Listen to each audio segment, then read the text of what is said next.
The Sunday dinner table went silent. My heart pounded as my mother-in-law's words filled the air like poison. My husband, Thomas, held my hand under the table but said nothing. "Excuse me," I finally whispered. "What do you mean my children don't deserve any inheritance?" Patricia, my mother-in-law, wiped her mouth with a napkin and looked at me coldly. "It's simple, Sophia. Blood is thicker than water. When Thomas's father and I pass away, everything should go to our real grandchildren, Amanda's kids." I glanced at my children, Emma, 8, and Lucas, 6, who were focused on their tablets in the living room, unaware of their grandmother's cruel words. They were adopted, something Patricia never let me forget. "Mom, that's enough," Thomas finally said, but his voice was weak, as always when facing his mother. "I'm just being practical," Patricia continued, piling more roast beef onto her plate. "Amanda's kids are our flesh and blood. They should get the family estate, the summer house, and the investments. That's only fair." I thought about our small 3-bedroom home, which Thomas and I worked hard to afford. Meanwhile, Patricia and her husband lived in a huge mansion and owned a vacation house they barely used. "And what about Emma and Lucas?" I asked, my voice stronger now. "They're your grandchildren too. We adopted them as babies. They've never known another family." Patricia laughed coldly. "Raising someone else's children doesn't make them family. Amanda's kids carry our DNA. They deserve to continue our legacy." Anger boiled inside me. I stood up, my chair scraping against the floor. "Thomas, we're leaving." My husband looked torn, caught between me and his mother. "Mom, you've gone too far," he said, but his voice was still weak. "I'm just saying what everyone thinks," Patricia called as I gathered the kids. "Ask Amanda. She agrees with me." The drive home was quiet, except for the kids chatting about their games. Thomas opened his mouth to speak but kept closing it. I stared out the window, holding back tears. I refused to let Patricia win, even from a distance. That night, after putting the kids to bed, I sat in our home office looking at old photos. One showed my father holding Emma the day we brought her home, his face full of pride. Another showed Lucas on his shoulders at the zoo, both laughing. My dad never treated them differently because they were adopted. He was the grandfather they deserved. Dad had passed away 6 months ago, and the pain was still fresh. He had been sick for a while. But his decline was sudden at the end. My mom was still grieving, and we hadn't gone through most of his things yet. He was a quiet, hard-working man who had been a financial advisor. He wasn't flashy, but he taught me to save and plan for the future. 2 days after that awful dinner, I got a call at work from an unfamiliar number. "Mrs. Sophia Carter, this is James Wilson from Wilson and Associates Law Firm. I was your father's attorney. There's something important we need to discuss. Can you come to my office tomorrow?" I agreed, curious. As far as I knew, Dad had a simple will. Everything went to Mom. What could this be about? The next morning, I sat across from Mr. Wilson, a serious-looking man in his 60s. He pulled out a thick folder. "Your father was a remarkable man, Mrs. Carter," he said, "and much more strategic than anyone realized. What I'm about to show you has been in place for over 8 years. He pushed a document toward me. As I read, my hands started shaking. "This is the trust," Mr. Wilson explained. "Your father set it up the day you adopted Emma, and he added to it when Lucas joined your family." I stared at the numbers on the page, unable to believe what I was seeing. This can't be right." Mr. Wilson smiled. "Your father was excellent at his job, a great investor, and even better at keeping secrets. The trust now holds around $4.2 million. The room spun. Dad had always lived so simply. How had he saved so much? He wanted to make sure his grandchildren were taken care of. Mr. Wilson continued. "All of them. This trust is ironclad. It can only be used for Emma and Lucas's education, home, and well-being." And he left you a letter. I reached for the envelope with shaking hands, thinking about Patricia's cruel words at dinner. If only she knew what was coming. I opened Dad's letter with shaking hands, recognizing his familiar neat handwriting. "My dearest Sophia, if you're reading this, it means I'm no longer there to tell you in person how proud I am of you and the family you've built.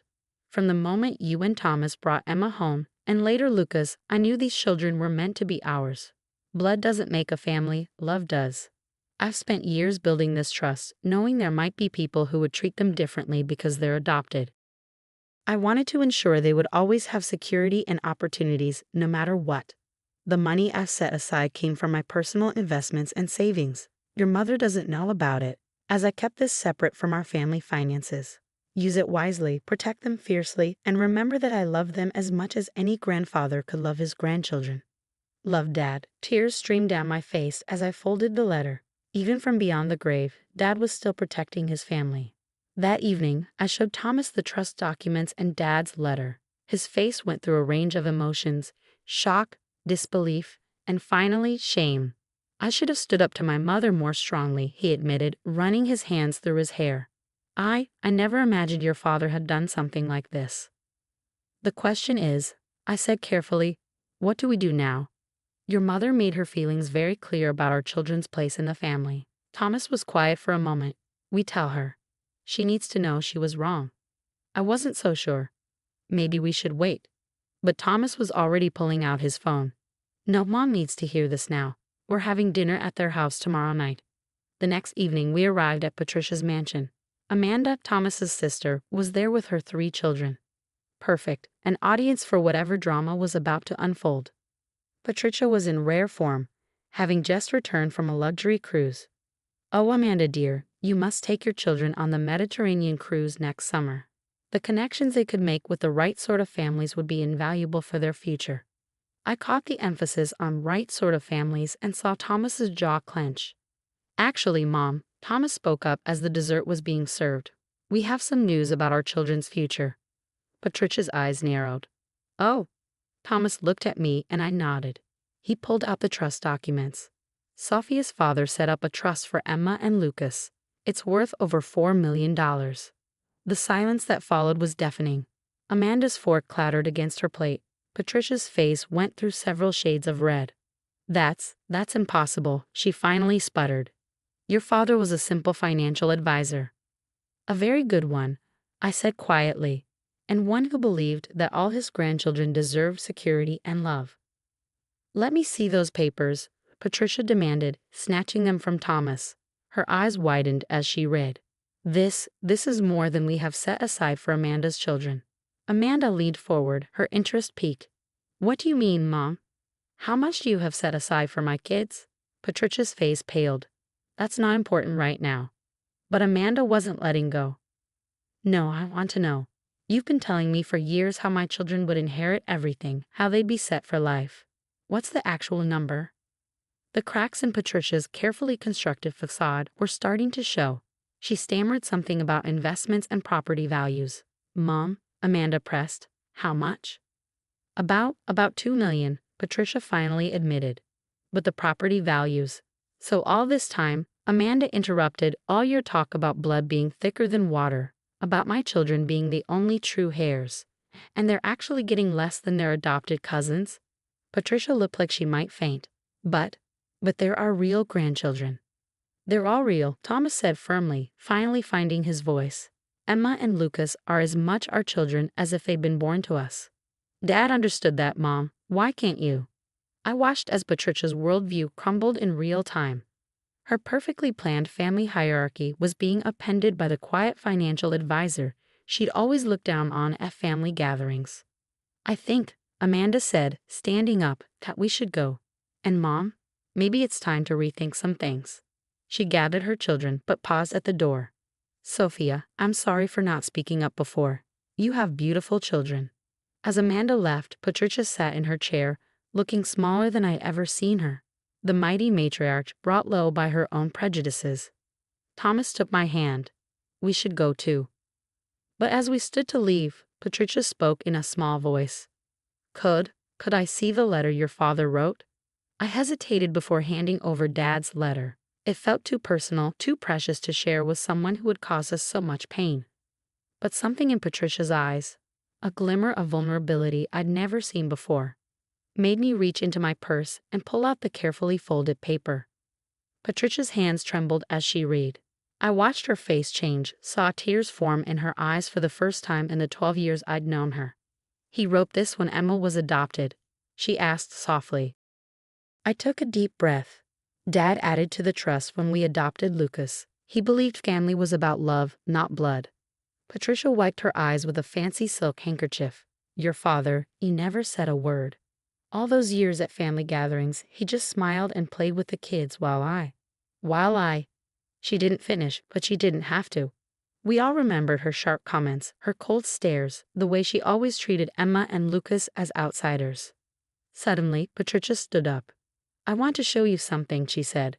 Thomas, you've never seen this either. She led us to her home office, a room I'd never been inside. From a bottom drawer, she pulled out an old photo album. This is me, she said, pointing to a picture of a little girl with two adults. With my adoptive parents. Thomas and I exchanged shocked looks. She had never told us this. I was adopted when I was 6, Patricia said, her voice shaky. I remember my birth parents. I remember feeling like I didn't belong. My adoptive parents were wonderful, but I always felt like an outsider. She flipped to another photo of herself as a teenager. When I met Thomas's father, I was afraid his family wouldn't accept me if they knew I was adopted. So I lied. I made up stories about my childhood, about my family, and over time, I started to believe them myself. She looked down, guilt on her face. I think that's why I was so cruel to Emma and Lucas. Seeing them so happy, so accepted, it brought back all the fears I had buried. I sat there, speechless. All these years, her judgment and cruelty had come from her own pain. Mom, Thomas said gently, why didn't you ever tell us? Because I was ashamed, she whispered. And then I got so caught up in proving I belonged that I became the kind of person I used to fear. She turned to me, her mascara smudged. Sophia, what your father did for Emma and Lucas, it's the same thing my parents did for me. They left me everything, their only child, adopted or not. And here I was, trying to deny your children the same love and security. A long silence filled the room, broken only by the sound of thunder in the distance. Patricia straightened her shoulders. I want to make this right, she said. Not just by changing my will. I will, by the way. But with time, with love. If you let me. I thought about all the hurt, all the times she had ignored my children, left them out of family moments. But I also thought about my father's letter, about his belief in love over blood. We can start fresh, I said at last. But it has to be real. No more comparing the kids. No more talk about real family. Patricia nodded. I'd like to take Emma and Lucas for ice cream tomorrow. Just them. I have years of grandmother moments to make up for. Thomas squeezed my hand, relief in his eyes. His mother and I had finally found peace. The next day, I watched from the window as Patricia pulled up in her fancy car. Emma and Lucas ran outside, excited. Children forgive so easily. As they drove away, I reread Dad's letter. He had known. He had known my children might face rejection because they were adopted. But instead of fighting, he had protected them quietly, building a future no one could take away. A week later, Patricia invited everyone over, including Amanda and her kids. The children played in the backyard while we sat on the patio. Inside, a new family photo hung on the wall. This time, it included all of us. I watched Patricia teach Emma how to trim her roses. Lucas showed his cousins a new game on his tablet. I smiled, thinking of Dad. He had given us more than money. He had given us a chance to heal. That night, after everyone left, I found a letter in my purse, written in Patricia's elegant handwriting. Dear Sophia, thank you for giving me the chance to be the grandmother your children deserve. Your father was a wise man who understood what I had forgotten. That family is built on love, not blood. I promise to honor his legacy by loving all my grandchildren equally, completely, and without reservation. With love and gratitude, Patricia, Mom, if you let me be that someday.